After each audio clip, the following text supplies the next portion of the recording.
ಎಲ್ರಿಗೂ ನಮಸ್ಕಾರ. ನಾನು ಡಾಕ್ಟರ್ ಜಯಗೋವಿಂದ ಉಕ್ಕಿನಡ್ಕ ಆಯುರ್ವೇದ.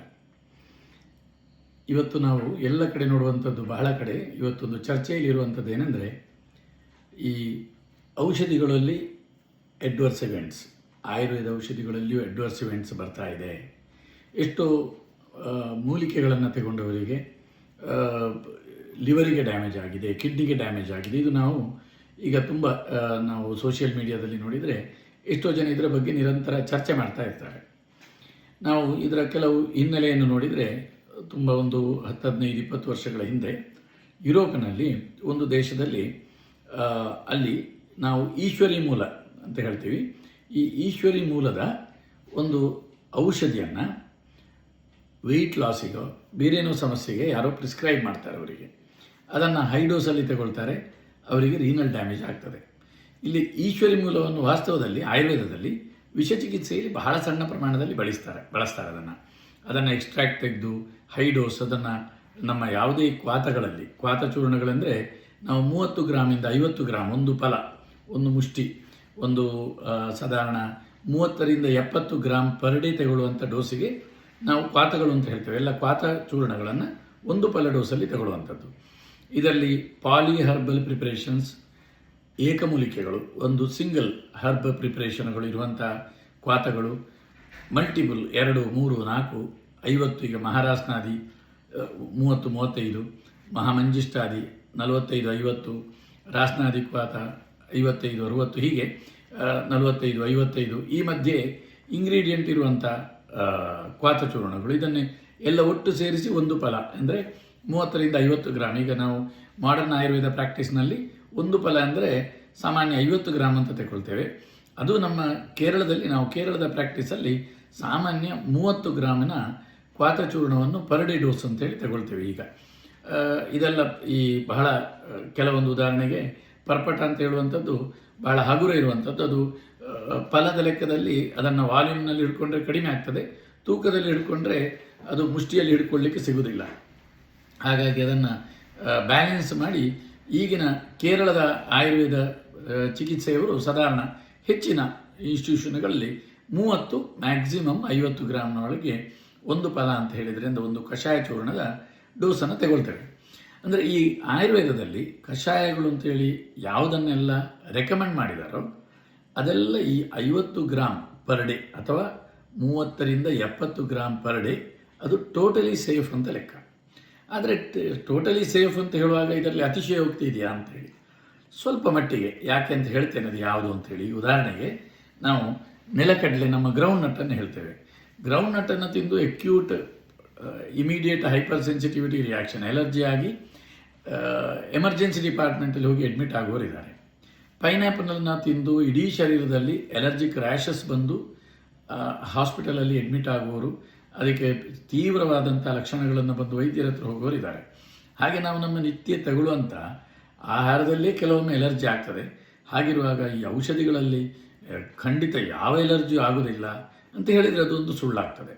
ಆದರೆ ಎಲರ್ಜಿಗಳು ಆದರೂ ಕೂಡ ಬಹಳ ಬಹಳ ರೇರ್ ಆಗಿ ಆಗ್ತದೆ. ಅಂದರೆ ಅದೊಂದು ಈ ಆಯುರ್ವೇದದ ವಿಶೇಷತೆ. ಈ ಟೈಮ್ ಟೆಸ್ಟೆಡ್ ಟ್ರೀಟ್ಮೆಂಟ್ ಅಂತ ಇದಕ್ಕೆ ಕರೆಯೋದೇ ಇದಕ್ಕೆ ಆಯುರ್ವೇದವನ್ನು.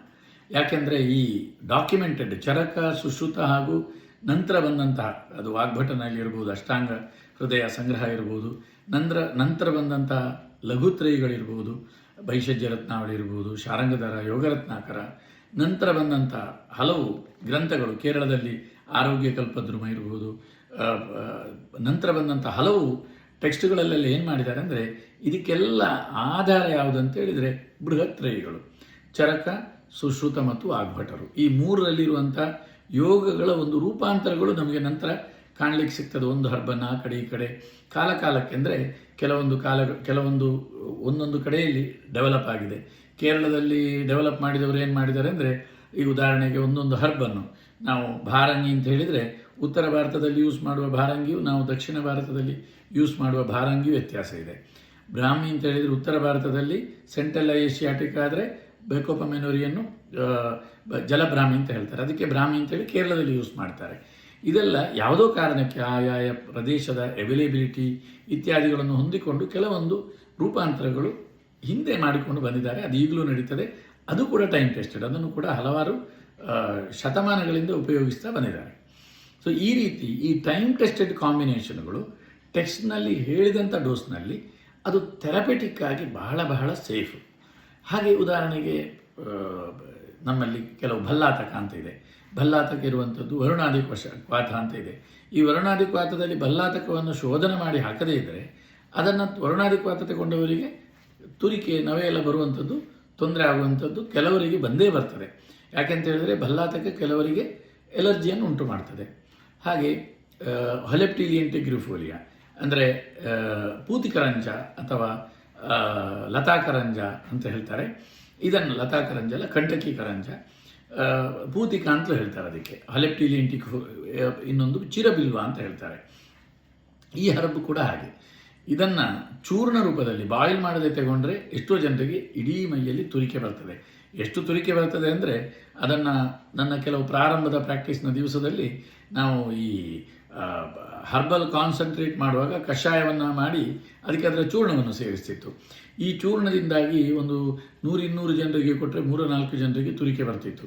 ಅದು ನಮಗೆ ಪ್ರಾರಂಭದಲ್ಲಿ ಗೊತ್ತಾಗ್ತಿರಲಿಲ್ಲ. ಗೊತ್ತಾಗದೆ ಅದನ್ನು ಕೊಡ್ತಿತ್ತು. ಆವಾಗ ಕೆಲವರಿಗೆ ತುರಿಕೆ ಬಂದು ಅವರು ಸ್ಟಿರಾಯ್ಡ್ ಇಂಜೆಕ್ಷನನ್ನು ತಗೊಂಡು ಹೋಗಿ ನಂತರ ಉಪಶಮನ ಆಗೋವರೆಗೂ ಹೋಗಿತ್ತು. ಇದು ನಮ್ಮ ಪ್ರಾರಂಭದಲ್ಲಿ ನಾವು ಈ ಔಷಧಿಗಳನ್ನು ರೂಪಾಂತರ ಮಾಡುವಾಗ, ನಾವು ಕಷಾಯ ಮಾಡುವಾಗ ಯಾವತ್ತೂ ಎಲರ್ಜಿ ಬರಲಿಲ್ಲ.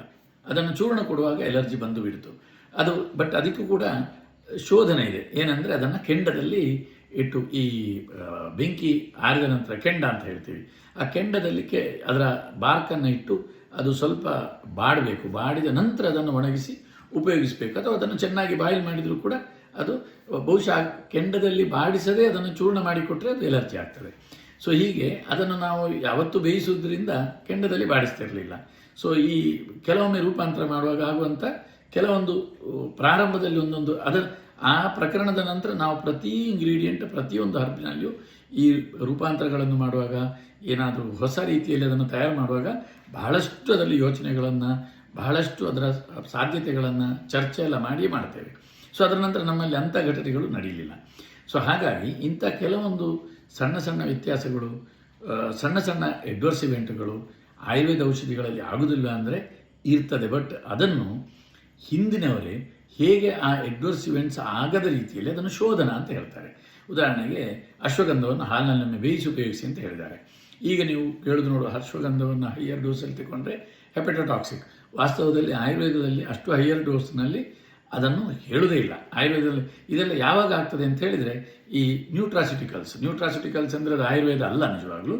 ಅದು ಒಂದು ಈ ಮೂಲಿಕೆಗಳನ್ನು ಮಾಡರ್ನ್ ರಿಸರ್ಚ್ ಮಾಡಿ ಅದನ್ನು ಕೊಡುವಂಥದ್ದು. ಬಟ್ ಇದೆಲ್ಲ ಏನಾಗ್ತದೆ ಅಂತ ಹೇಳಿದರೆ ಆಯುರ್ವೇದದಲ್ಲಿ ಸಾವಿರಾರು ವರ್ಷಗಳಿಂದ ಕೊಟ್ಟು ಡಾಕ್ಯುಮೆಂಟ್ ಮಾಡಿದರೆ ಅಲ್ಲಿ ಅದನ್ನು ಲ್ಯಾಬಿನಲ್ಲಿ ಪರೀಕ್ಷೆ ಮಾಡಿ ಏನು ಎಫೆಕ್ಟ್ ಇದೆ ಅಂತ ಹೇಳಿ ಕೊಡ್ತಾರೆ.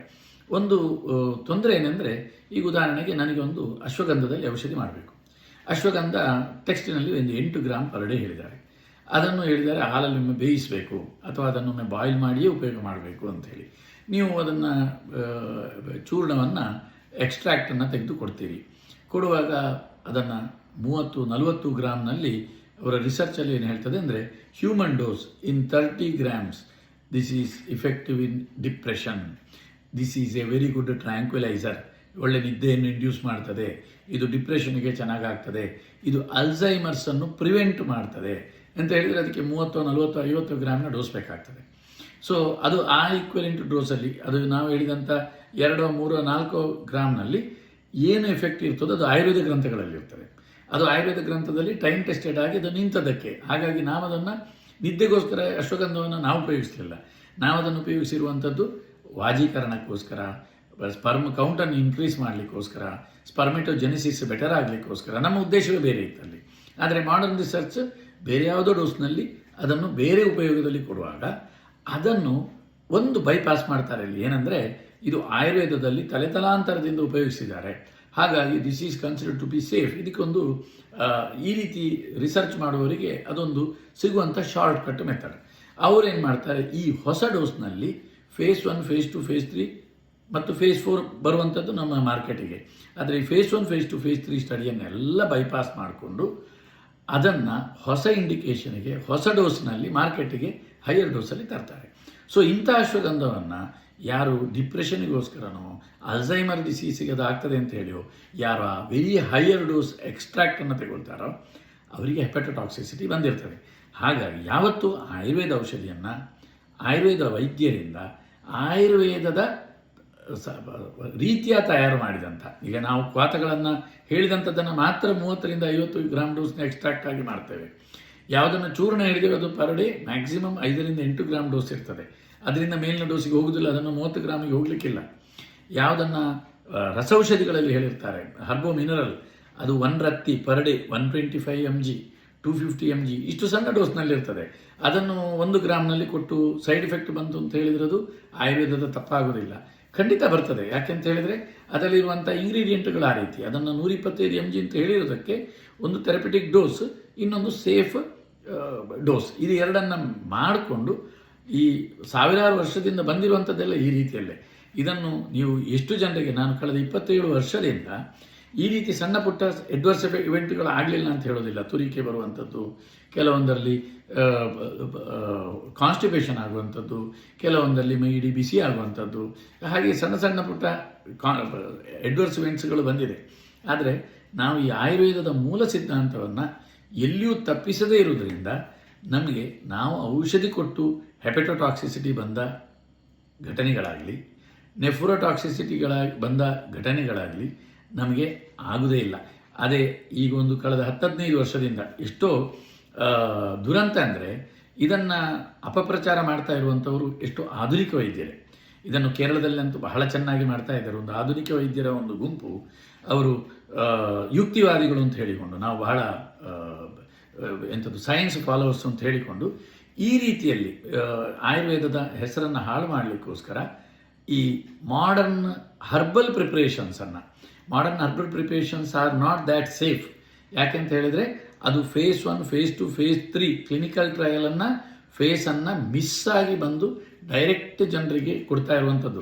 ಅಲ್ಲಿ ಹೆಸರು ಆಯುರ್ವೇದದ್ದು ಇರ್ಬೋದು, ಅಶ್ವಗಂಧ ಅಂತ ಇರ್ಬೋದು, ಇನ್ನೊಂದು ಇರ್ಬೋದು, ಟರ್ಮರಿಕ್ ಅಂತ ಇರ್ಬೋದು. ಟರ್ಮರಿಕನ್ನು 70 ಗ್ರಾಮ್ನ ಡೋಸಲ್ಲಿ ಕೊಡ್ಬೋದು. ಟರ್ಮರಿಕ್ನಲ್ಲಿ ನಾವು ಕೊಟ್ಟಾಗ ಅದರಲ್ಲಿರುವ ಕುರ್ಕುಮಿನ್ ಅಂತ ಹೇಳುವಂಥದ್ದು ಅದರ ಬಯೋಅವೈಲಬಿಲಿಟಿ ಬಹಳ ಕಡಿಮೆ ಇರ್ತದೆ. ಅದು ಇಮ್ಯುನೋಮಾಡ್ಯುಲೇಟರ್ ಆಗಿ ಕೆಲಸ ಮಾಡ್ತದೆ, ಆ್ಯಂಟಿ ಇನ್ಫ್ಲಮೇಟರಿ ಆಗಿ ಕೆಲಸ ಮಾಡ್ತದೆ, ಎನಾಲ್ಜೆಸಿಕ್ ಆಗಿ ಕೆಲಸ ಮಾಡ್ತದೆ. ಆದರೆ ಆ ಕುರ್ಕುಮಿನನ್ನು ಒಂದು ಕ್ಯಾನ್ಸರ್ ಸೆಲ್ಲಿಗೆ ಹಾಕಿದಾಗ ಆ ಕ್ಯಾನ್ಸರ್ ಕೋಶ ನಾಶ ಆಗ್ತದೆ.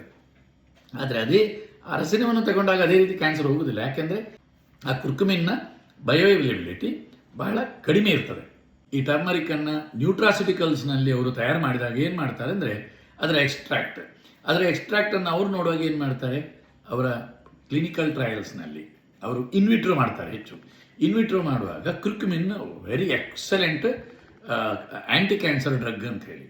ಆದರೆ ಅದನ್ನು ನಮ್ಮ ಆಯುರ್ವೇದ ಪ್ರಿಪ್ರೇಷನ್ನಲ್ಲಿ ಕೊಡುವಾಗ ಅರಸಿನ ಅಂತಹ ಒಂದು ಆ್ಯಂಟಿ ಕ್ಯಾನ್ಸರ್ ಹರ್ಬ್ ಆಗಿರುವುದಿಲ್ಲ.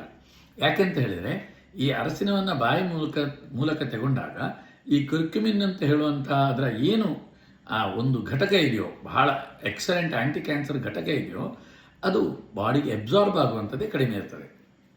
ಇವರು ಏನು ಮಾಡ್ತಾರೆ ಅಂದರೆ ಈ ಅರಸಿನ ಅಂತ ಹೇಳುವಂಥದ್ದು ಆಯುರ್ವೇದದಲ್ಲಿ ಸಾವಿರಾರು ವರ್ಷದಿಂದ ಉಪಯೋಗದಲ್ಲಿದೆ. ಅವರಿಗಿರುವ ಒಂದೇ ಲಾಭ ಫೇಸ್ 1, ಫೇಸ್ 2, ಫೇಸ್ 3 ಕ್ಲಿನಿಕಲ್ ಟ್ರಯಲನ್ನು ಬೈಪಾಸ್ ಮಾಡುವಂಥ ಒಂದು ದೊಡ್ಡ ಲಾಭ ಇದೆ.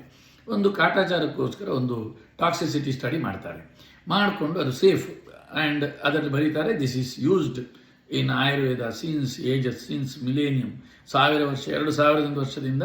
So it is considered to be safe. ಅಲ್ಲಿ ಬೇರೆ ಏನೂ ಬರೆಯುವುದಿಲ್ಲ ಅವರು. ಅಲ್ಲಿ ಅದನ್ನು ಇಷ್ಟೇ ಗ್ರಾಮ್ 8 ಗ್ರಾಮ್ನಲ್ಲಿ ಕೊಡ್ತಾರೆ. ಅದನ್ನು ಪಾಲಿಹರ್ಬ್ ಮಲ್ಟಿಹರ್ಬ್ ಪ್ರಿಪ್ರೇಷನಲ್ಲಿದೆ. ಅದನ್ನು ಒಂದೇ ಡ್ರಗ್ ಆಗಿ ತುಂಬ ಹೈಯರ್ ಡೋಸಲ್ಲಿ ಕೊಡೋದಿಲ್ಲ.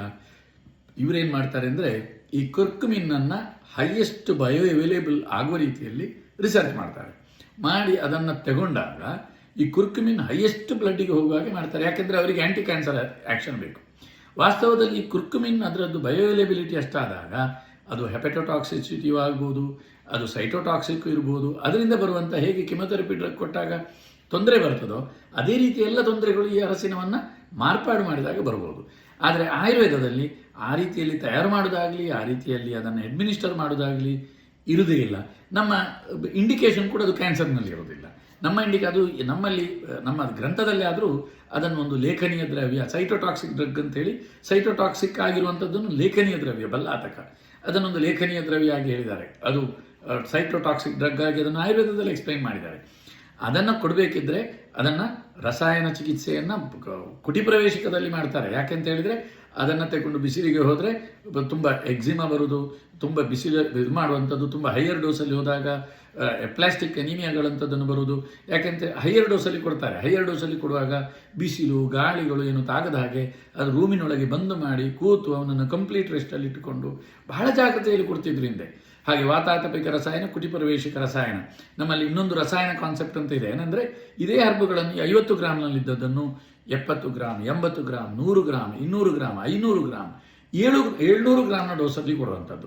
ಅದು ಯಾವಾಗ ಕೊಡ್ತಾರೆ ಅಂತ ಹೇಳಿದರೆ ಅತ್ಯಂತ ಗಂಭೀರವಾದಂಥ ರೋಗಗಳು, ಅತ್ಯಂತ ಥೆರಪೆಟಿಕ್ ಆಗಿ ಬಹಳ ಆ್ಯಕ್ಷನ್ ಸಿಗಬೇಕಾದಂಥ ಸಂದರ್ಭಗಳಲ್ಲಿ ಅದನ್ನು ರೋಗಕ್ಕೋಸ್ಕರ ಹಾಗೂ ಕೆಲವೊಮ್ಮೆ ಲಾಂಜಿವಿಟಿಗೋಸ್ಕರ ಅದನ್ನು ಬಹಳ ನಿಯತ್ತಿನಲ್ಲಿರುವವರು ಮಾಡ್ತಿದ್ರು. ಬರೀ ಕೇವಲ ಋಷಿಗಳು, ಸಾಮಾನ್ಯರು ಆ ರಸಾಯನಗಳನ್ನು ತೆಗೊಳ್ಬಾರ್ದು ಅಂತ ಹೇಳಿ ಚರಕ ಸಂಹಿತದಲ್ಲಿ ಸ್ಪಷ್ಟ ಉಲ್ಲೇಖವೂ ಕೂಡ ಇದೆ. ಆದರೆ ಅಂಥ ರೋಗ ಬಂದಾಗ ಅದನ್ನು ಸಾಮಾನ್ಯರಿಗೂ ಕೂಡ ಬಹಳ ಐಸೋಲೇಟ್ ಮಾಡಿ ಅವರನ್ನು ಒಂದು ರೂಮ್ನಲ್ಲಿ ಕೂಡಿ ಹಾಕಿ ಅವರಿಗೆ ಗಾಳಿ ಬೆಳಕೆಲ್ಲ ಸ್ವಲ್ಪ ಬಾರದ ಹಾಗೆ ಮಾಡಿ, ಇವನ್ ಗಾಳಿಗಳು, ಪೋಲನ್ಸುಗಳು ಇತ್ಯಾದಿಗಳು, ಎಲರ್ಜಿಗಳು ಆಗದ ಹಾಗೆ ಅವರನ್ನೆಲ್ಲ ಪ್ರೊಟೆಕ್ಟ್ ಮಾಡಿ ಅವರನ್ನು ನಿತ್ಯ ಒಬ್ಸರ್ವ್ ಮಾಡಿ ಕೊಡುವಂಥ ಪದ್ಧತಿ ಆಯುರ್ವೇದದಲ್ಲಿ ಇತ್ತು.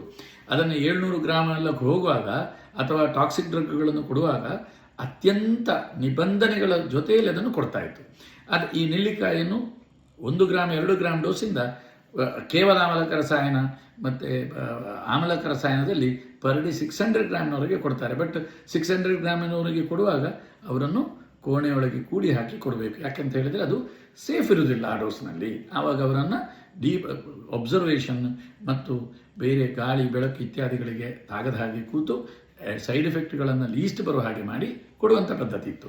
ಯಾಕೆಂದರೆ ಆಗಿನ ಕಾಲದಲ್ಲಿ ಈಗಿನ ಹಾಗೆ ಆಧುನಿಕ ಚಿಕಿತ್ಸೆಗಳು ಇಲ್ಲದ ಕಾಲದಲ್ಲಿ ಅವರು ಅತ್ಯಂತ ಗಂಭೀರ ರೋಗಗಳನ್ನು ಈ ರೀತಿಯಲ್ಲಿ ಚಿಕಿತ್ಸೆ ಮಾಡ್ತಾ ಇದ್ರು. ಅಷ್ಟು ಹೈ ಡೋಸ್ ಕೊಡುವಾಗ ಅದರಿಂದ ಆಗುವಂಥ ಅಪಾಯಗಳು ಗೊತ್ತಿತ್ತವರಿಗೆ. ಅವರನ್ನು ಅಪಾಯವನ್ನು ಡಾಕ್ಯುಮೆಂಟ್ ಮಾಡಿದ್ರು, ಹೇಗೆ ಕೊಡಬೇಕು ಅಂತಲೂ ಬರೆದಿದ್ದಾರೆ. ಹಾಗಾಗಿ ಆಯುರ್ವೇದ ಚಿಕಿತ್ಸೆಯನ್ನು ಟಾಕ್ಸಿಕ್ ಹಾಗೆ ಹೀಗೆಲ್ಲ ಹೇಳೋ ಮೊದಲು ಬಹಳ ಯೋಚನೆ ಮಾಡಬೇಕು. ನನ್ನಂಥ ಎಷ್ಟೋ ವೈದ್ಯರು, ನಾನೊಂದು 27 ವರ್ಷ, ನನ್ನ ಹಾಗೆ ನನ್ನ ತಂದೆಯವರು 50 ವರ್ಷ ಪ್ರಾಕ್ಟೀಸ್ ಮಾಡಿದ್ದಾರೆ. ಅವರು ಕಟ್ಟು ಕಷಾಯಗಳನ್ನು 30, 60, 40, 50, 60 ಗ್ರಾಮ್ನವರೆಗೆ ರೋಗಿಗಳಿಗೆ ಡೈಲಿ ಮನೆಯಲ್ಲಿ ಕುದಿಸಿ ಕಷಾಯ ಮಾಡಲಿಕ್ಕೆ ಕೊಡ್ತಾಯಿದ್ರು. ಅವರು 50-60 ವರ್ಷದಲ್ಲಿ ಕಷಾಯ ಕುಡಿದು ಮೈ ಊದಿದವರು, ಲಿವರ್ ಹಾಳಾದವರು, ಕಿಡ್ನಿ ಫೇಲ್ ಆದವರು ಒಂದು ಅಬ್ಸರ್ವೇಷನ್ ನನ್ನ ಹತ್ರ ಹೇಳಲಿಲ್ಲ. ನನ್ನ 27 ವರ್ಷದ ಪ್ರಾಕ್ಟೀಸ್ನಲ್ಲಿ ಅಂಥ ಒಂದೇ ಒಂದು ಅಬ್ಸರ್ವೇಷನ್ ಇಲ್ಲ. ಹಾಗೆ ಆಯುರ್ವೇದ ಚಿಕಿತ್ಸೆಯನ್ನು ಕ್ಲಾಸಿಕಲ್ ಗ್ರಂಥಗಳಿಂದ ನಾವು ಸರಿಯಾಗಿ ತೆಗೆದು ಸರಿಯಾದ ಡೋಸ್ನಲ್ಲಿ ಕೊಟ್ಟಾಗ, ಸರಿಯಾದ ರೋಗದಲ್ಲಿ ಕೊಟ್ಟಾಗ ಅದು ಪ್ರಯೋಜನವನ್ನು ಕೊಡ್ತದೆ ಹೊರತು ಅಂಥ ಅಡ್ವರ್ಸ್ ಎಫೆಕ್ಟನ್ನು ಕೊಡೋದಿಲ್ಲ. ಆ ರೀತಿಯಲ್ಲಿ ನಮ್ಮ ಇಂದಿನವರು ಡೀಪ್ ಒಬ್ಸರ್ವೇಷನ್, ಎಂಪಿರಿಕಲ್ ಅನಾಲಿಸಿಸ್, ನಮ್ಮದೆಲ್ಲ ಈ ಆಯುರ್ವೇದ ಔಷಧಿಗಳು ಚಿಕಿತ್ಸೆಗಳು ಇರುವಂಥದ್ದು ಬಹಳ ಆಳವಾದಂಥ ಒಬ್ಸರ್ವೇಷನ್ ಮುಖಾಂತರ ತಯಾರು ಮಾಡಿದ್ದಾರೆ. ಹಾಗಾಗಿ ಅದು ಇಂದಿಗೂ ಕೂಡ ಅಷ್ಟು ಸೇಫ್. ಹಾಗಾಗಿ ಜನರು ಒಂದು ತಿಳ್ಕೊಳ್ಬೇಕಾದ್ದೇನೆಂದರೆ, ಈ ನ್ಯೂಟ್ರಾಸ್ಯೂಟಿಕಲ್ಸ್ನ ಹೆಸರಲ್ಲಿ ಎಕ್ಸ್ಟ್ರಾಕ್ಟ್ಗಳು ವಿಪರೀತ ಡೋಸ್ನಲ್ಲಿ ಆಯುರ್ವೇದದ ಮೂಲ ಸಿದ್ಧಾಂತದಿಂದ ಹೊರಬಂದು ಡೋಸೇಜ್ನಲ್ಲಿ ಆಯುರ್ವೇದದಲ್ಲಿ ಬಹಳ ಕಟ್ಟುನಿಟ್ಟಿದೆ. ಯಾವುದನ್ನು ಯಾವ ಹಾಗೆ ಕೊಡಬೇಕು, ಯಾವುದನ್ನು ಶೋಧನ ಮಾಡಿ ಕೊಡಬೇಕು, ಯಾವುದನ್ನು ಕೊಡಬಾರದು. ಮಹಾವಿಷಗಳು, ಉಪವಿಷಗಳು, ಸಾಮಾನ್ಯ ವಿಷಯಗಳನ್ನು ಕೂಡ ಆಯುರ್ವೇದದಲ್ಲಿ ಉಪಯೋಗ ಮಾಡಿದ್ದಾರೆ. ಮಹಾವಿಷಗಳು ಸ್ಟ್ರಿಕ್ನೆಸ್ ನಕ್ಸೋಮಿಕ, ಕಾಸರ್ಕಾನದ ಬೀಜ, ಒಂದು ಬೀಜ 1.3 ಗ್ರಾಮ್ ಅದು ಹುಡಿ ಹೋದರೆ ಅದು ಫೇಟಲ್. ಅದರ ಡೋಸ್ ಎಷ್ಟಿರುವುದು ಅಂದರೆ ದಿನಕ್ಕೆ 10-20 mg, ಹೆಚ್ಚಂದರೆ 50-60 mg ಶೋಧನೆ ಮಾಡಿದ ನಂತರ ಅದು 60 mg ವರೆಗೂ ಹೋಗುವಾಗ ಅದು ಬಹಳ ಹೈ ಡೋಸ್ ಆಯಿತು. 10-20-30 mg ಸ್ಟ್ರಿಕ್ನೆಸ್ ನಕ್ಸೋಮಿಕ ಒಂದು ದಿವಸಕ್ಕೆ ಹೋಗ್ಬೋದು. ಅದರ ಆ್ಯಕ್ಷನ್ ಅದ್ಭುತ ಆ್ಯಕ್ಷನ್ ಇರ್ತದೆ. ಈ ಉದಾಹರಣೆಗೆ ಟೆರಟೋಸ್ ಸ್ಪರ್ಮಿಯ ಇದ್ದಾಗ, ಈ ಸ್ಪರ್ಮ್ಗಳ ಮಾರ್ಫಾಲಜಿಯಲ್ಲಿ ವ್ಯತ್ಯಾಸ ಇದ್ದಾಗ ಈ ಸ್ಟ್ರಿಕ್ನೆಸ್ ನಕ್ಸೋಮಿಕ ಇದ್ದಂಥ ಒಂದು ಇಂಗ್ರೀಡಿಯೆಂಟ್ ಇದ್ದಂಥ ಸಣ್ಣ ಪ್ರಮಾಣದಲ್ಲಿ ಕೊಟ್ಟಾಗ ಆಗುವಂಥ ಬದಲಾವಣೆ ಅದ್ಭುತ. ಹಾಗೆ ಮಕ್ಕಳಲ್ಲಿ ಈ ಪ್ರೈಮರಿ ಎನ್ಯೂರೆಸಿಸು, ಶಯ್ಯಾಮೂತ್ರ, ಬೆಡ್ ವೇಟಿಂಗ್ ಬರ್ತದೆ. ಆವಾಗ ನೀವು ಈ ಸ್ಟ್ರಿಕ್ನೆಸ್ ನಕ್ಸೋಮಿಕವನ್ನು ಪ್ರಾಪರ್ ಡೋಸೇಜ್ನಲ್ಲಿ ಬೇರೆ ಔಷಧಿಗಳ ಜೊತೆಯಲ್ಲಿ ಕೊಟ್ಟಾಗ ಸಿಗುವಂಥ ಎಫೆಕ್ಟಿವ್ನೆಸ್ ಅದ್ಭುತ. ಅದು ಎಷ್ಟು ಒಂದು 10-15 mg 12 mg 8 mgಯಲ್ಲಿ ಆ್ಯಕ್ಷನ್ ಆಗ್ತದೆ. ಅದನ್ನು ಅಷ್ಟೇ ಹೇಳಿದ್ದಾರೆ ಆಯುರ್ವೇದದಲ್ಲಿ. ಅದನ್ನು ಆ ಡೋಸ್ನಲ್ಲಿ ಎಷ್ಟು ಸೇಫಾಗಿ ಎಷ್ಟು ಸಮಯ ಕೊಡ್ಬೋದು ಇದನ್ನೆಲ್ಲ ವಿವರಿಸಿದ್ದಾರೆ. ಹಾಗಾಗಿ ಆಯುರ್ವೇದದ ಬಗ್ಗೆ ಅನಗತ್ಯ ಭಯ ಪಡುವಂಥ ಅಗತ್ಯ ಇಲ್ಲ. ಆಯುರ್ವೇದದಲ್ಲಿ ಅಡ್ವರ್ಸ್ ಎಫೆಕ್ಟ್ಗಳು ಏನೇನಾಗ್ತದೆ ಅದು ಗ್ರಂಥಗಳಲ್ಲಿ ಉಲ್ಲೇಖ ಆಗಿದೆ. ಅಷ್ಟೇ ಅಲ್ಲ, ಇದನ್ನು ಯಾವುದೇ ಅಡ್ವರ್ಸ್ ಇವೆಂಟ್ಗಳು ಗಂಭೀರವಾದಂಥ ಯಾವುದೇ ತೊಂದರೆಗಳು ಬಾರದ ರೀತಿಯಲ್ಲಿ ಈ ಡೋಸೇಜುಗಳನ್ನು ನಮ್ಮ ಹಿರಿಯರು ಸಾವಿರಾರು ವರ್ಷಗಳ, ಉದಾಹರಣೆಗೆ ಚರಕ ಸಂಹಿತ ಕ್ರಿಸ್ತಪೂರ್ವ 200-300ರಲ್ಲಿ ಅಂತ ಹೇಳಿದರೆ ಅದು ಸಾಮಾನ್ಯ ಅದರ 1,500 ವರ್ಷದಿಂದ ಹಿಂದೆ ಅಥರ್ವ ವೇದದಿಂದ ನಂತರ ಆ ಅಥರ್ವ ವೇದದ ಸಮಯದಲ್ಲಿ ಇದರ ಬಗ್ಗೆ ಬಹಳ ಗಂಭೀರವಾದಂಥ ರಿಸರ್ಚ್ಗಳು ಸ್ಟಾರ್ಟ್ ಆಯಿತು ಅಂತ ಹೇಳಿ ಇದಕ್ಕೆಲ್ಲ ಮೂಲ ಅಥರ್ವ ವೇದ ಅಂತ ಹೇಳ್ತಾರೆ.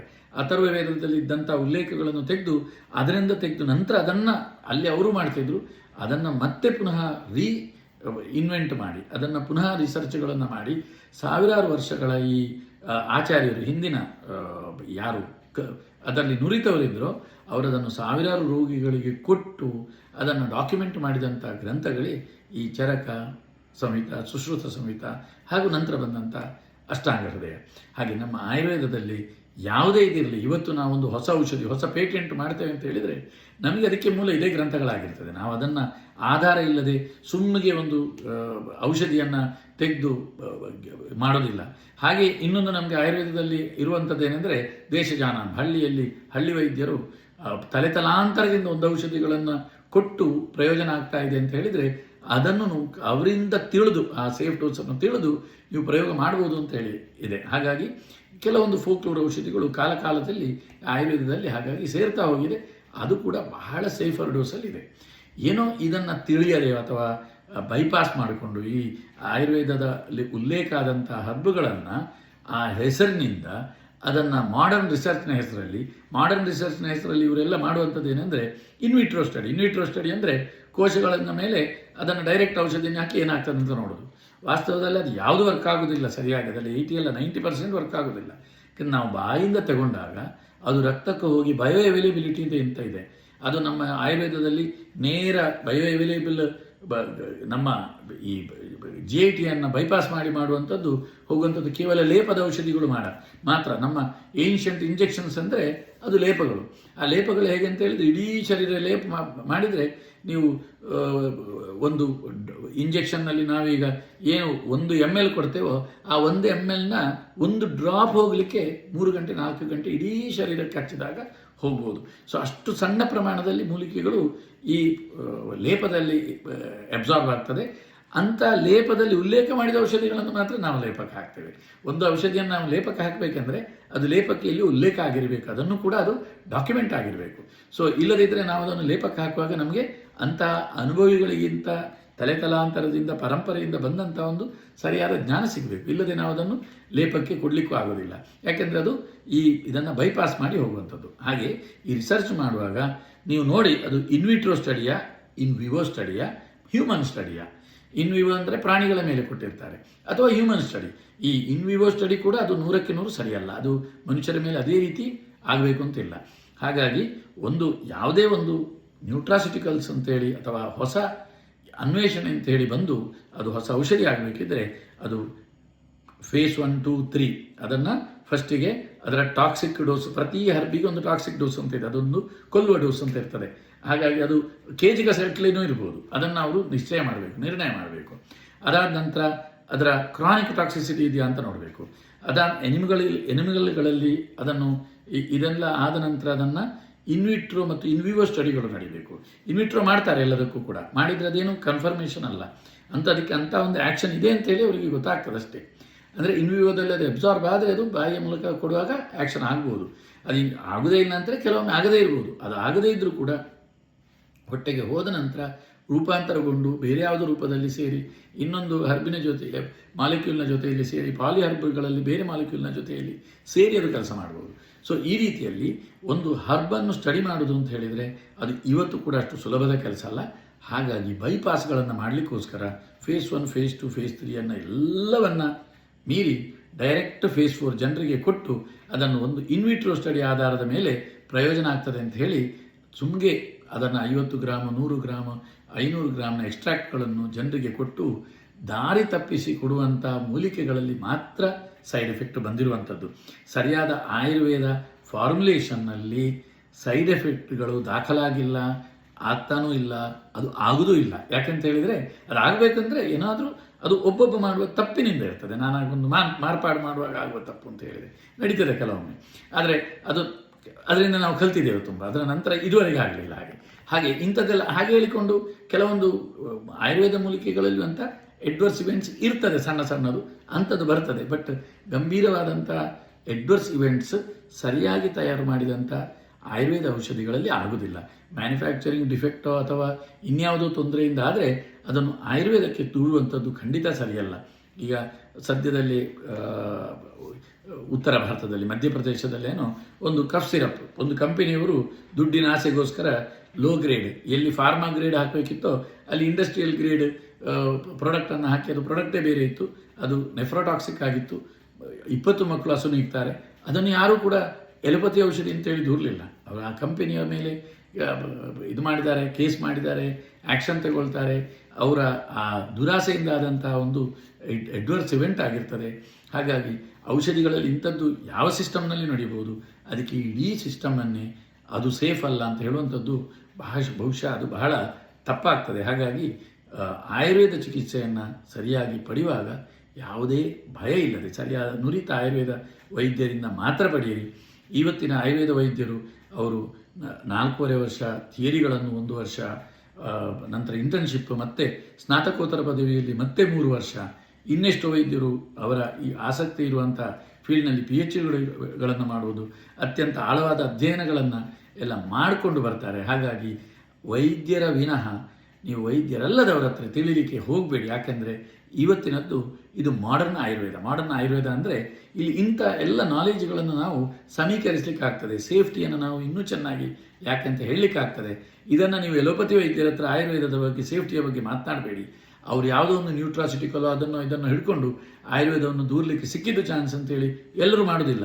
ಮಾಡುವಂಥ ವೈದ್ಯರು ದುರಾದೃಷ್ಟವಶಾತ್ ಇವತ್ತು ಸೋಷಿಯಲ್ ಮೀಡಿಯಾದಲ್ಲಿ ನನಗೆ ಕೇರಳದಲ್ಲಂತೂ ಕಾಣ್ತಾ ಇದೆ, ಆಧುನಿಕ ವೈದ್ಯರ ಒಂದು ಗುಂಪೇ ಇದರ ಹಿಂದೆ ಬಿದ್ದಿದೆ. ಟಾಕ್ಸಿಸಿಟಿ ಇದೆ, ಅದರಲ್ಲಿ ಹಾಳಾದ ಮಾಲಿಕ್ಯೂಲ್ ಇದೆ, ಅದನ್ನು ನಂಬಲಿಕ್ಕೆ ಆಗೋದಿಲ್ಲ, ಆಗಿಲ್ಲ, ಹೀಗಿಲ್ಲ, ಏನೆಲ್ಲ ಹೇಳ್ತಾರೆ. ಇಂಥದ್ದು ಯಾವತ್ತೂ ಆಯುರ್ವೇದ ಔಷಧಿಯಿಂದ ನಡೀಲಿಲ್ಲ, ಡಾಕ್ಯುಮೆಂಟ್ ಆಗಲಿಲ್ಲ. ಅದು ಆಯುರ್ವೇದ ಔಷಧಿಯಿಂದ ಇದುವರೆಗೆ ಆದದ್ದು ಅಲ್ಲ.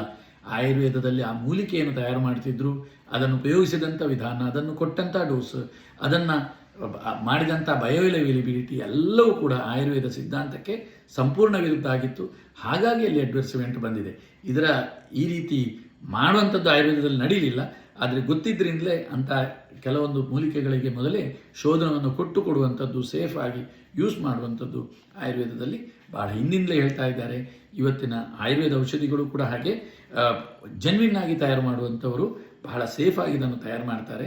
ಹಾಗಾಗಿ ಆಯುರ್ವೇದ ಔಷಧಿಗಳನ್ನು ಆಯುರ್ವೇದ ವೈದ್ಯರಿಂದ ತಗೊಳ್ಳುವಾಗ ಅವರ ಹತ್ರ ಪ್ರಶ್ನೆ ಮಾಡಿ ಕೇಳಿ, ಆದರೆ ಖಂಡಿತ ಭಯಪಡಬೇಡಿ. ಅವರಿಗೆ ಸಮಸ್ಯೆ ಇದೆಯಾ ಅಂತ ಕೇಳಿ, ಅದರ ಇಂಗ್ರೀಡಿಯೆಂಟ್ ಕೇಳಿ. ಯಾಕೆ ಅಂತ ಹೇಳಿದರೆ ಕೊಡುವ ವೈದ್ಯನಿಗೆ ಅದರ ನಾಲೆಜ್ ಇರ್ತದೆ, ಕೊಡಬೇಕು, ನಿಮ್ಮ ಸಂಶಯವನ್ನು ಪರಿಹಾರ ಮಾಡಬೇಕು. ಆದರೆ ಭಯ ಬೀಳುವ ಅಗತ್ಯ ಖಂಡಿತ ಇಲ್ಲ. ಬಹುಶಃ ಇದು ಬಹಳಷ್ಟು ಜನರಿಗೆ ಕೆಲವರ ಮಾತನ್ನು ನಂಬಿ, ಆರ್ಟಿಗಳನ್ನು ಓದಿ ನಂಬಿದಂಥ ಜನರಿಗೆ ಪ್ರಯೋಜನ ಆಗಿರ್ಬೋದು ಅಂತ ಭಾವಿಸ್ತೇನೆ. ನಮಸ್ಕಾರ.